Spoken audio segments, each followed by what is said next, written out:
कुलभूषण जाधव के मामले पर पाकिस्तान ने आलमी अदालत इंसाफ के दायरा इख्तियार को चैलेंज कर दिया है।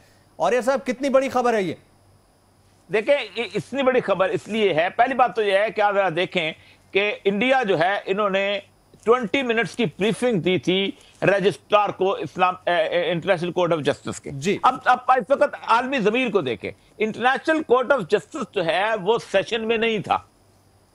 आप हैरान होंगे, जब कोई कोर्ट सेशन में ना हो तो आप वहां पर जाके नहीं पहुंच सकते। इंडिया को जब पता चला कि कहीं कुलभूषण जाधव को फांसी न दे दी जाए, तो इंडियन गवर्नमेंट जो है वो उठ के, सलाह उनका वकील है वो उठ के चला गया और उसने रजिस्ट्रार के पास पहुंचा और रजिस्ट्रार को उसने 20 मिनट की ब्रीफिंग दी कि पाकिस्तान जो है ये कुलभूषण जाधव को किसी भी फांसी पर चढ़ा सकता है, इसको रोका जाए। ठीक। रॉनी इब्राहिम जो है वो इसका हेड है। रॉनी इब्राहिम जो है ये बेसिकली मिस्र का एक ईसाई है।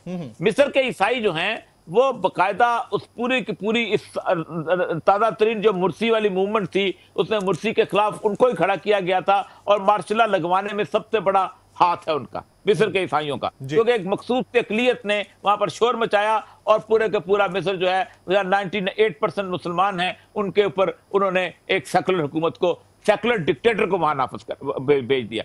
रॉनी इब्राहिम जो है ये फ्रांस में रहा है और फ्रांस ने इसको अपने वकील के तौर पे मुख्तलिफ जगहों में भेजा है और अब फ्रेंच शहरी है। रॉनी इब्राहिम ने उसको एक्सेप्ट किया।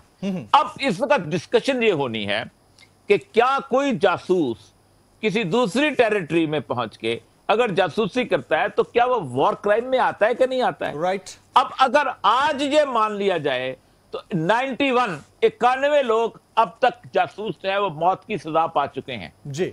91 रोडनबर्ग ट्रायल से शुरू हो जाएंगे हम, वहां से जब सेकंड वर्ल्ड वॉर हुई थी, तो उसके बाद उस ट्रायल से लेके अब तक जितने भी ट्रायल हुए हैं उसके अंदर आपको फिर तय करना पड़ेगा कि उन लोगों ने जासूसों को जो फांसी की सजा दी थी वो सही थी या गलत थी। असल मतलब यह है कि इंटरनेशनल कोर्ट ऑफ जस्टिस खुद ट्रायल में है इस वक्त जी, कि उसको बताना पड़ेगा कि यह मामला वॉर क्राइम का नहीं है, यह मामला किसी जंगी जुर्म का नहीं है। एक आदमी ने एक इलाके को वहां पर क्रॉस किया है, उस क्रॉस करके वहां ये काम किया है। अब सबसे बड़ा मसला यह है कि वो उसके रिकॉर्ड नहीं पेश कर सकते। जैसे ही वो उसका पासपोर्ट पेश करेंगे तो पता चल जाएगा कि उसके पासपोर्ट पे कहां कहां उसने ट्रेवल करता रहा है। ठीक, अक्सर होता है अगर तो वो ईरान के अंदर ट्रेवल नहीं किया और ईरान की और ये सब, I have a question here. Pakistani वकील खावर कुरैशी ने खुलकर कहा है, मैं रिपीट कर रहा हूं इस लफ्ज को, कि खुलकर कहा है कि आलमी अदालत इंसाफ में भारत ने कुलभूषण के मामले को तोड़ मरोड़ कर पेश किया है। उनका यह भी कहना था कि जनाब ये एक टेररिस्ट है, ये एक जासूस है और जासूस के मामले के ऊपर भारत जिस अंदाज से दरख्वास्त में तोड़ मरोड़ कर चीजें पेश कर रहा है वो बिल्कुल और सरासर नाइंसाफी है। तो क्या पाकिस्तान का स्टैंड अब इस मामले पर बिल्कुल क्लियर है? और यह सब देखिए, पाकिस्तान से ज्यादा इस वक्त देखना पड़ेगा कि ईरान किधर जाता है जी, क्योंकि पाकिस्तान के मामले में सबसे बड़ी गवाही कुलभूषण के मामले ईरान की होगी। और आपको एक बात बताऊं, मेरे लोग इसको अच्छा समझें या बुरा समझें, जो सच है वो सच है।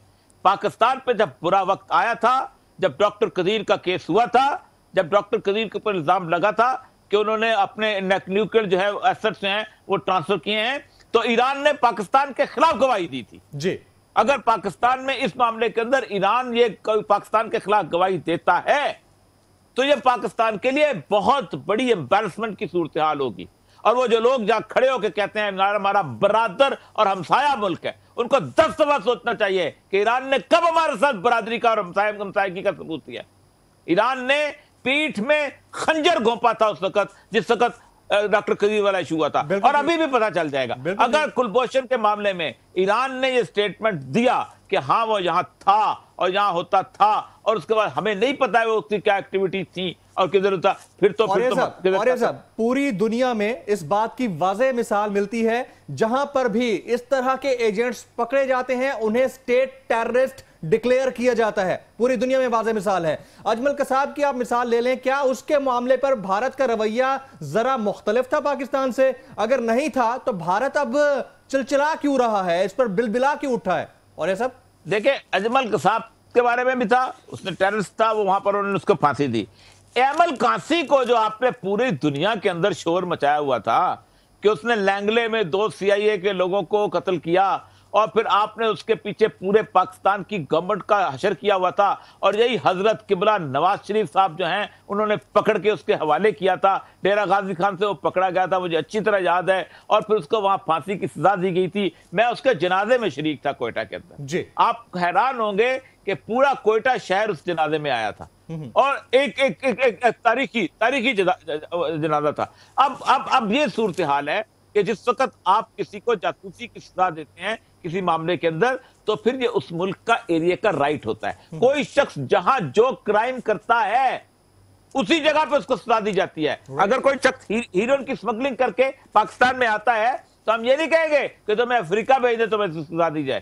اگر پاکستان میں کوئی شخص قتل کرتا ہے تو پاکستان کے قانون کے مطابق سزا دی جائے. یہ روز جو سعودی عرب کے اندر پاکستانیوں کے سر کاٹے جاتے ہیں یہ کس قانون کے تحت کاٹے جاتے ہیں؟ عالمی قانون یہ کہتا ہے کہ جس سرزمین پر جرم ہوتا ہے اسی سرزمین پر اس کو سزا دی جائے گی. یہ انٹرنیشنل کورٹ آف جسٹس کا معاملہ ہے ہی نہیں ہے.